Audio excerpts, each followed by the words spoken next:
بسم اللہ الرحمن الرحیم۔ شروع کرتی ہوں اللہ کے نام سے جو بڑا مہربان نہایت رحم کرنے والا ہے۔ السلام علیکم ورحمۃ اللہ وبرکاتہ۔ میرے پیارے ناظرین، میرے پیارے سبسکرائبر، اللہ تعالیٰ آپ کو ہمیشہ خوش رکھے، آباد رکھے اور تمام زندگی کی خوشیاں دیکھتے رہے اور تمام دل کی حاجات اللہ تعالیٰ آپ کی پوری کرے۔ جلد سے جلد بچوں کی خوشیاں دیکھیں اور جن کی شادیاں نہیں وہ اچھے رشتے لگے، لڑکوں کی بھی اور لڑکیوں کے بھی۔ اور پروردگار عالم ہمیشہ آپ کو ہمیشہ ہنستا مسکراتا رکھے، آمین ثم آمین۔ اور یہی فاطمہ کا کچن ولاگ بک بینک کی اپنے ویورز کے لیے، اپنے سبسکرائبر کے لیے ہمیشہ کے لیے دعا گو ہے، ہمیشہ ان کی خوشیوں کے لیے دعا گو ہے۔ تو میرے پیارے ناظرین، جیسا کہ آپ دیکھ رہے ہیں کہ آج ہم بہلول دانا کی قسط نمبر 4 پیش کر رہے ہیں۔ کہانی نمبر 7، بہلول دانا۔ بہلول کی اس کرامت نے خلیفہ کو فکر مند کر دیا۔ وہ نہیں چاہتا تھا کہ بہلول کی کوئی ایسی حرکت یا بات لوگوں کو اپنی طرف متوجہ کرے اور وہ اس کے متقد ہو جائیں، کیونکہ اسے یہ بھی بدگمانی تھی کہ وہ جس امام کو اس نے قید کر رکھا وہ ان سے خفیہ رابطہ رکھتا ہے۔ اس نے ان جاسوسوں کو بلوایا اور جو بہلول کے بارے میں اسے تمام خبریں پہنچاتے تھے، ان سے بولا تم لوگوں نے بہلول کے بارے میں کیا پتہ چلایا ہے؟ جان کی امان پاؤں تو عرض کروں ایک شخص نے جرت کی امان ہے۔ خلیفہ نے کہا عالی جا، اسے دیوانہ نہیں دانا کہنا چاہیے۔ ایسا معلوم ہوتا ہے جیسے اس نے خود پر دیوانگی کا ایک خول سا چڑھا رکھا ہے۔ وہ دانش مندے میں اچھے بھلے ہوش مندوں کو مات دے دیتا ہے۔ ہم نے اس کی بہت نگرانی کی ہے مگر کوئی ایسی بات نہیں دیکھی جس پہ گرفت کی جا سکے۔ ایک وزیر نے جواب دیا، ہمیں خبر ملی ہے کہ اس نے عوام کو اپنا گرویدہ بنا رکھا ہے، لوگ اپنی مشکلیں لے کے اس کے پاس جاتے ہیں۔ خلیفہ نے ناگواری سے کہا آپ نے بجا فرمایا ذل سبحانی، یہ حقیقت ہے کہ وہ لوگوں کے کام آتا ہے، بڑے عجیب انداز میں اس کی مشکلیں حل کرتا ہے۔ اگر اجازت ہو تو میں بغداد کے سوداگر کا قصہ بیان کروں جس کی مشکل بہلول نے آسان کی ہے۔ اور دوسرے مشیر نے گفتگو میں حصہ لیا۔ اجازت ہے؟ خلیفہ نے اجازت دی۔ اس بات کو زیادہ عرصہ نہیں ہوا، بغداد کا ایک شریف سوداگر عجیب مشکل میں گرفتار ہو گیا تو وہ بہت کم منافع پہ مال بیچتا تھا، اس لیے شہر میں ہر دل عزیز تھا۔ اس کا ایک کاروباری رقیب جو اس سے سخت حسد کرتا تھا، موقع کی طاق میں تھا کہ سوداگر کو کوئی نقصان پہنچائے۔ وہ شہر میں سود پر پیسہ بھی چلاتا تھا۔ کچھ مدت گزری، اس شریف سوداگر کو روپے کی ضرورت پڑی۔ اس نے اس سے قرضہ مانگا، وہ روپے دینے کو تیار تو ہو گیا لیکن اس نے ایک شرط نرالی رکھی کہ سوداگر اگر تو وقت مقرر پہ اس کا قرض ادا نہ کر سکا تو اس کے بدلے میں اس کے جسم کے جس حصے سے چاہے گا ایک سیر گوشت کاٹ لے گا۔ سوداگر مجبور تھا، اس کی عزت پر بنی پڑی تھی، اس نے مجبوراً شرط مان لی اور پکی دستاویز لکھ کر اس شخص کے حوالے کر دی۔ اتفاق ایسا ہوا کہ وہ سوداگر وقت مقرر پہ قرض ادا نہ کر سکا تو اس شخص نے فوراً عدالت میں مقدمہ کر دیا، کیونکہ اس کے پاس سوداگر کی لکھی ہوئی دستاویز موجود تھی، اس لیے قاضی کو فیصلہ اس شخص کے حق میں ہی دینا پڑا۔ مگر وہ آج کل پر ٹالتا رہا کیونکہ اسے معلوم تھا کہ اگر اس سوداگر کا سخت ترین دشمن ہے، وہ اس کا ایسا عضو کاٹنا چاہتا ہے جو اس کی موت کا باعث بن جائے۔ اس شخص نے ہر روز قاضی کے حکم جاری کرنے کا تقاضا کرنے لگا۔ قاضی کے پاس بھی سوداگر کے بچاؤ کی کوئی تدبیر نہیں تھی، لوگ بھی اس کے پاس اس کے حال پر کڑتے تھے۔ کسی نے بہلول سے قصہ جا کر کہا، اس نے آؤ دیکھا نہ تھا، اپنی گدڑی اٹھا کے کندھے پر ڈالی اور قاضی کی عدالت میں جا پہنچا۔ قاضی سے بولا قاضی جی، کیا آپ مجھے اجازت دیتے ہیں کہ میں انسانیت کے ناطے سوداگر کی وکالت کروں؟ قاضی نے اسے اجازت دی تو وہ اپنا عصا کھٹکھٹاتا آگے بڑھا اور بڑے اطمینان سے سوداگر اور اس شخص کے درمیان جا کھڑا ہوا۔ سوداگر سے بولا بھائی سوداگر، کیا تو نے اس کو دستاویز لکھ کر لکھ کر دی ہے کہ اگر قرض ادا نہ کر سکے تو اسے اختیار ہے کہ تیرے جسم کا ایک سیر گوشت جس جگہ سے چاہے اتار لے، مجھے اس سے انکار نہیں۔ وہ ٹھنڈی سانس بھر کر بولا۔ پھر بہلول نے اس شخص کی طرف متوجہ ہوا۔ کیوں بھائی، کیا یہی دستاویز لکھی گئی ہے کہ تم نے اس کے جسم سے ایک سیر گوشت جہاں سے چاہو گے کاٹ لو گے؟ بالکل یہی اقرار ہوا تھا، میرے پاس دستاویز موجود ہے، اس شخص نے بڑے فخر سے بتایا۔ تو پھر ٹھیک ہے بھائی، تمہیں پورا اختیار ہے کہ تم سوداگر کے جسم سے ایک سیر گوشت کاٹ لو، جہاں سے جی چاہے کاٹو، لیکن اتنا خیال رکھیں کہ شرط صرف گوشت کی ہے، اور وہ بھی پورا ایک سیر، نہ کم نہ زیادہ، ایک خون کا ایک قطرہ زیادہ نہ نکلے۔ اگر تم نے ایک سیر سے کم یا زیادہ کاٹا یا سوداگر کا خون ضائع ہوا تو تمہیں اقدام قتل کی سزا ملے گی۔ بہلول نے بڑے مزے سے کہا۔ اس شخص کا منہ کھلے کا کھلا رہ گیا۔ لوگ اش اش کر اٹھے۔ قاضی نے حکم دیا کہ اس شخص کو صرف رقم ادا کر دی جائے۔ بہت خوب، خلیفہ نے توصیفی انداز میں بہت دور کی کوڑی لایا بہلول۔ عالی جا، اس کا دیوانہ دماغ اکثر دور کی کوڑی لاتا ہے۔ اگر مجھے اجازت ہو تو میں بھی بتاؤں اس نے ایک بیوقوف غلام کو کیا خوب سبق سکھایا۔ کوئی اور مقرب بولا۔ بیان کرو، خلیفہ نے اجازت دی۔ چند روز ہوئے یہ خاکسار ایک کشتی میں بسرے گیا، اس میں لوگوں کے ساتھ بہلول بھی سوار تھا۔ اچانک ایک سوداگر کا غلام رونے لگا اور چلانے لگا، خدا کے لیے مجھے کشتی سے اتارو، نہیں تو میں مر جاؤں گا۔ خدا کے لیے کشتی کو واپس لے جاؤ، سمندر کی لہریں اسے الٹا دیں گی، ہم سب ڈوب جائیں گے، تمہیں خدا اور رسول کا واسطہ کشتی کو روکو۔ اس ایک لمحے بھی قرار نہیں آ رہا تھا اور اس کی چیخ و پکار سے کشتی میں سوار لوگ بہت پریشان تھے۔ کچھ مسافروں نے اسے تسلی دینے کی کوشش بھی کی، ہر طرح سے سمجھایا بجھایا، لیکن اسے کسی پل چین نہیں تھا۔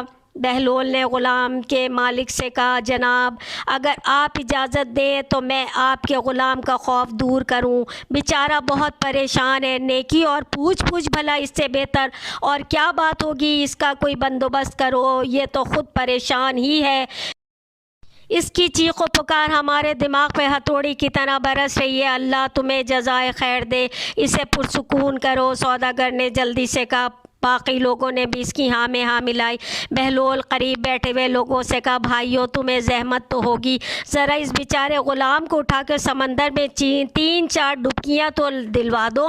لوگ ہنس پڑے، کچھ نے حیران ہو کر اس کی طرف دیکھا۔ غلام اور زیادہ چیخ و پکار کرنے لگا۔ بہلول بولا، بھائیوں جب اس کے مالک نے اجازت دے دی ہے تو تمہیں کیوں تامل ہے؟ شاباش، اٹھو، اس کو سمندر میں 2-4 غوطے دلوا دو، پھر بسم اللہ کرو۔ سوداگر نے اس کی تائید کی تو غلام کے قریبی بیٹھے ہوئے لوگوں نے اس کو پکڑ لیا۔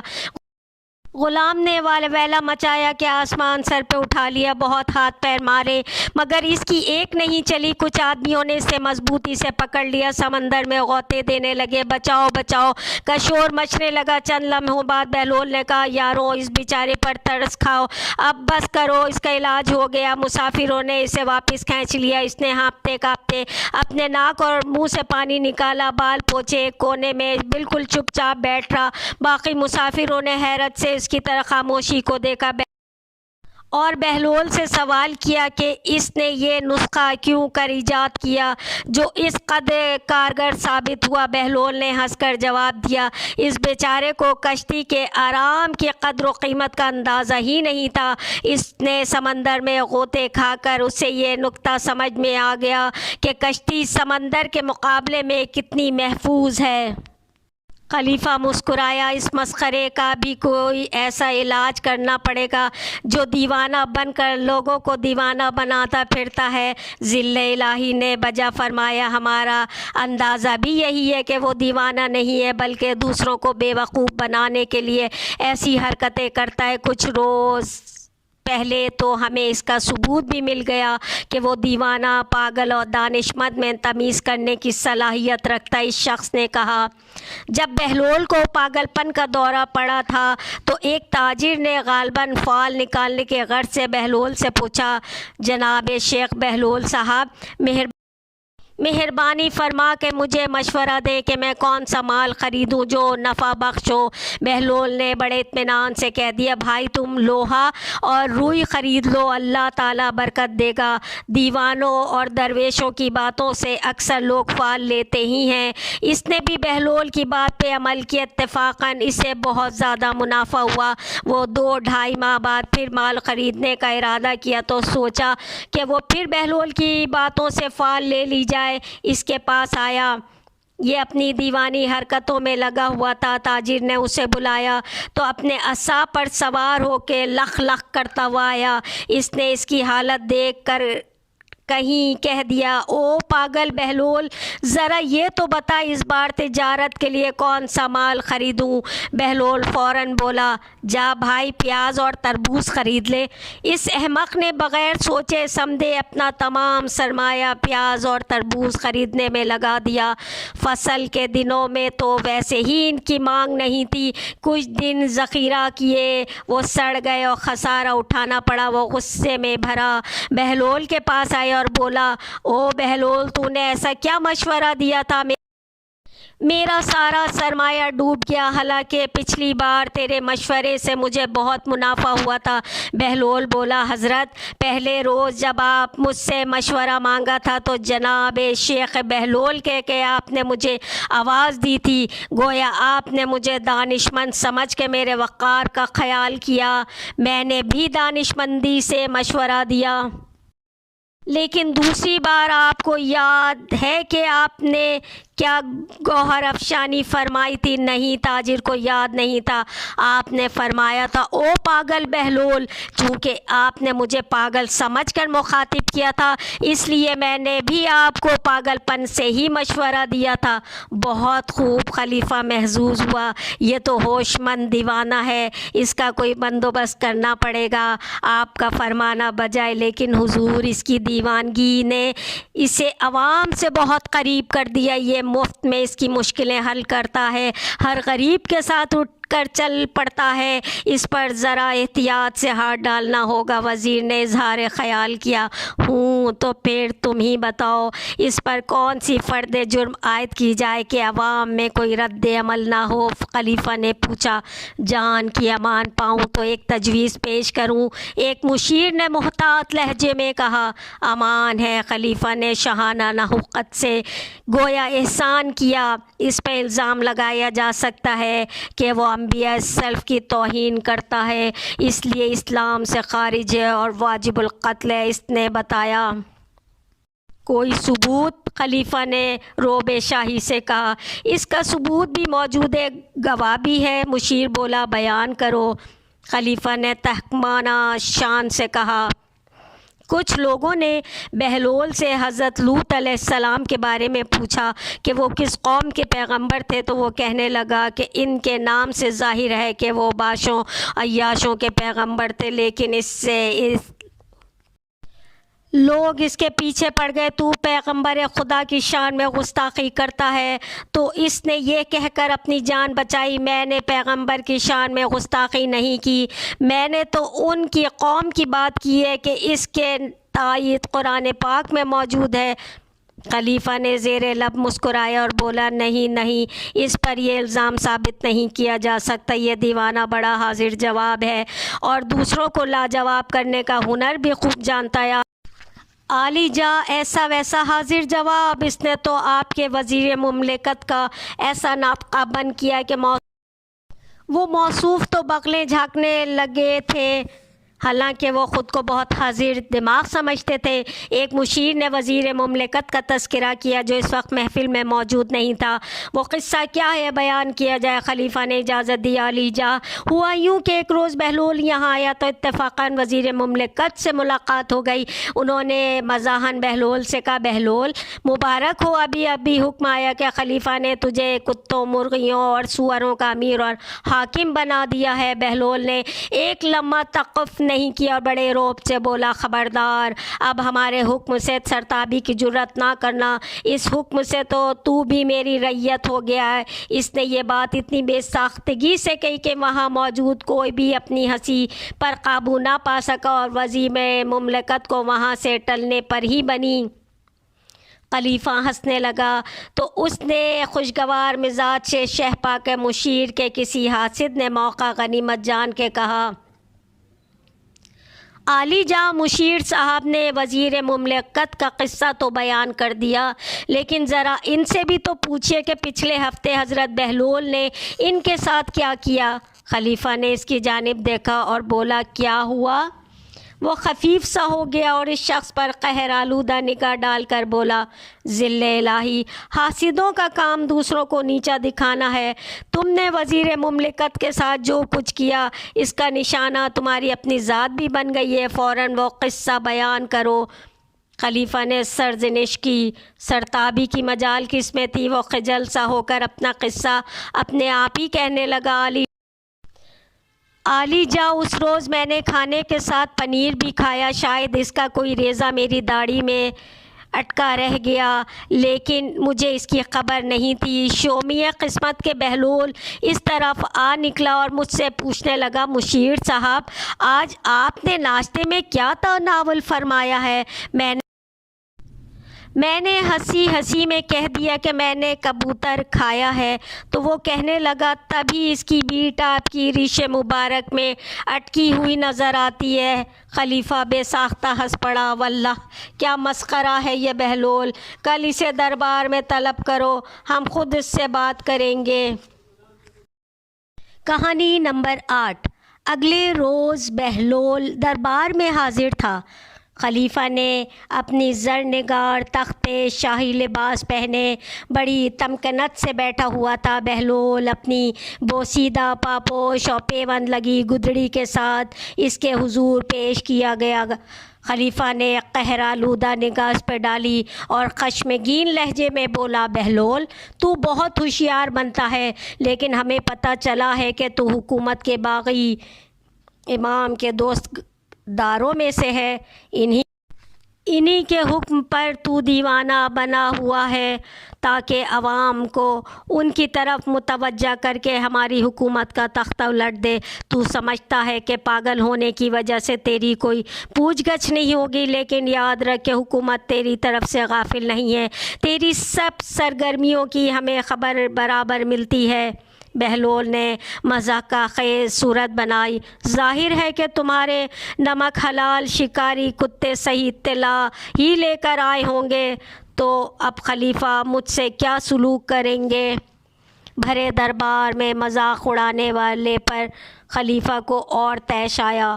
تمہیں ایسا سبق سکھایا جائے گا کہ تم دوسروں کے لیے نمونہ عبرت بن جاؤ گے، اس نے غصے سے کہا اور اپنے غلام کو پکارا، مسرور، لے جاؤ اس گستاخ کو، اس کے کپڑے اتار لو اور اس پر گدھے کا پالان ڈال دو، اس کے منہ میں لگام لگا دو، اسے محل حرم سرا میں پھراؤ، پھر اس کے بعد میرے سامنے اس کو سر پر غرور اڑاؤ دو۔ دربار میں سناٹا چھا گیا، درباری ہیئت شاہی سے کانپ گئے، لیکن بہلول شان بے نیازی سے کھڑا مسکراتا رہا۔ مسرور آگے بڑھا اور اس نے بہلول کی گدڑی گھسیٹ کر پرلے اچھالی اور اس کے بوسیدہ لباس نوچ کر اس پہ گدھے کا پالان کس دیا، اس کے منہ میں لگام دی اور اسے کھینچتا ہوا محل اور حرم سرا کی طرف لے گیا۔ شاہی دربار مہر سراؤں میں انسانیت کی تذلیل روز کا معمول ہے، اس لیے بہلول کی اس ہیئت گزائی پر کسی کو تعجب نہیں ہوا۔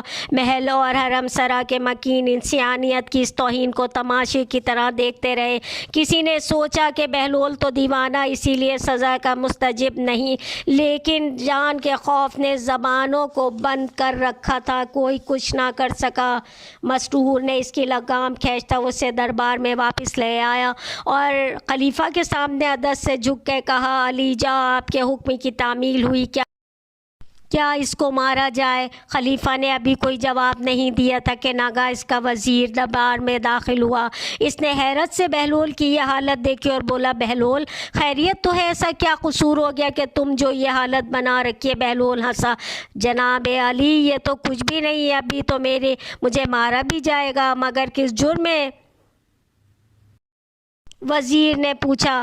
میں نے ایک سچی بات کہہ دی تھی جس کے انعام میں خلیفہ نے مجھے قلت فاخر عطا کیا ہے اور جام مرگ میرا انتظار کر رہا ہے۔ خلیفہ کو بھی بے ساختہ ہنسی آ گئی۔ خلیفہ کو ہنستے دیکھ کے درباری اور وزیر مملکت جو اپنی ہنسی ضبط کر رہے تھے وہ بھی ہنس پڑے۔ خلیفہ کو غصہ کافور ہو گیا۔ اس نے شاہی حکم جاری کیا، جیسی بہلول نے کہی ہے اسے ویسی ہی قلت فاخر عطا کی جائے۔ خلیفہ کے اس کرم کا شکریہ، مجھے اپنی پیوند لگی گدڑی ہی غنیمت ہے۔ بہلول نے اپنی گدڑی شانے پہ ڈالی۔ بہلول کا درہم دینار عطا کیا جائے۔ شاہی فرمان جاری ہوا، نہیں مجھے اہل جہنم کی پیشانیوں اور پشتوں پر لگنے والی مہروں کی ضرورت نہیں۔ بہلول چلنے پہ تیار ہوا۔ خلیفہ نے اسے روکا، بہلول اگر تم اس انعام و اکرام کی اپنے استعمال میں نہیں لانا چاہتے تو غریبوں اور محتاجوں میں بانٹ دینا، ان کا بھلا ہو جائے گا۔ بہلول رک گیا۔ اس نے رقم کی تھیلیاں غلام سے لے لیں، چند قدم چلا اور رک گیا، کچھ سوچنے لگا، پھر آگے بڑھا اور رک گیا، پھر کچھ سوچا اور واپس پلٹ آیا۔ اس نے رقم کی تھیلیاں خلیفہ کے سامنے ڈھیر کر دیں اور بولا، خلیفہ میں نے بہت سوچا کہ ان اشرفیوں کی سب سے زیادہ ضرورت کس کو ہے، لیکن مجھے تجھ سے زیادہ مستحق کوئی اور نظر نہیں آیا۔ تجھ سے زیادہ نادر اور ضرورت مند شاید ہی اور کوئی ہو، کیونکہ میں روز دیکھتا ہوں کہ تیرے کارندے ہر جگہ لوگوں کو کوڑے مار مار کے ان سے ٹیکس وصول کرتے ہیں تاکہ تیرے خزانے پر ہوں۔ سارے شہر میں سب سے بڑا ضرورت مند تو خود ہی ہے، اسی لیے یہ رقم تو ہی رکھ لے۔ خلیفہ دم بخود رہ گیا۔ اہل دربار سناٹے میں آ گئے۔ بہلول کے انجام کا سوچ کے ان کے روٹے کھڑے ہو گئے، لیکن بہلول اطمینان سے چل کھڑا ہوا۔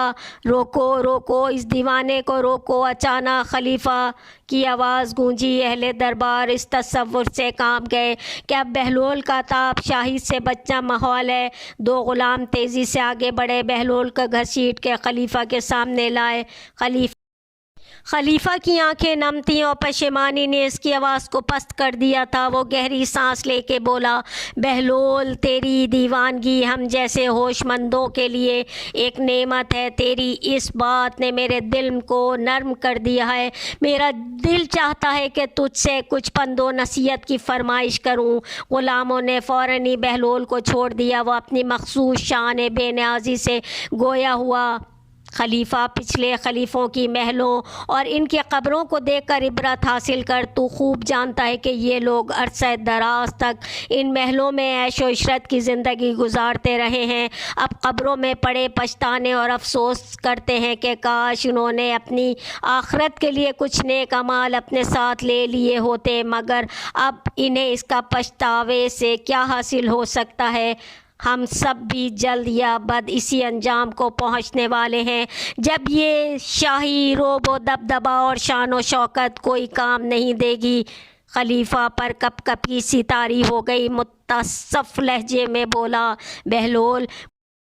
بہلول کچھ ایسے اعمال بتا جن کے بجا لانے سے اللہ مجھ سے خوش ہو جائے، اس کی مخلوق کو خوش کر تجھ سے راضی ہو جائے گا۔ بہلول نے جواب دیا، اب اس کی تدبیر بھی بتا دو کہ خلق خدا کو کس طرح خوش رکھا جا سکتا ہے۔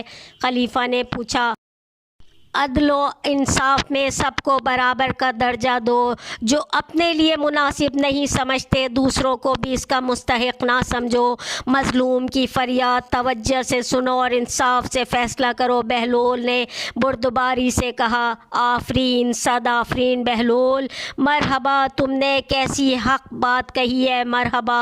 خلیفہ نے توصیفی لہجے میں کہا۔ اس کی ہاں میں ہاں ملانے والے درباریوں نے بھی نعرہ لگایا، ہائے تحسین بلند کیے۔ خلیفہ نے حکم شاہی جاری کیا، حکم دیا کہ شاہی خزانے سے بہلول کے تمام قرض ادا کر دیے جائیں۔